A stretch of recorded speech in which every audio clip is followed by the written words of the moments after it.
একবার ভাবুন তো, আপনি আপনার গাটের খড়ি খসিয়ে পরিবার নিয়ে গেলেন ক্রিকেট স্টেডিয়ামে খেলা দেখতে, আর তখনই একদল বানর এসে আপনার পানির বোতল এমনকি মোবাইল ফোনটা নিয়ে চলে গেল। তাহলে কেমন হবে? বাংলাদেশ ও ভারতের দ্বিতীয় টেস্ট চলছে কানপুরের গ্রিন পার্ক স্টেডিয়ামে, আর সেখানেই ঘটছে এমন সব কাণ্ড।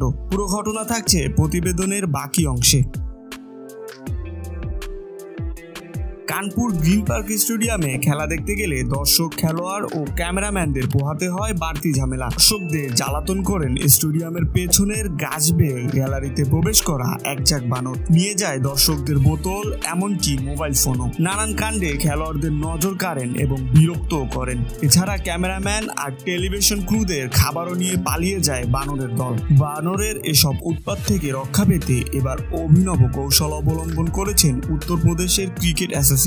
বানরদের তাড়াতে তারা ভাড়া করেছে লঙ্গুর। লঙ্গুর অন্য প্রজাতির বড় বানর। বিষয়টা যেন কাটা দিয়ে কাটা তোলার মতো অবস্থা। লঙ্গুর ভাড়া করার বিষয়টি ভারতীয় সংবাদ মাধ্যম ইন্ডিয়ান এক্সপ্রেসকে জানিয়েছে স্টেডিয়াম কর্তৃপক্ষ।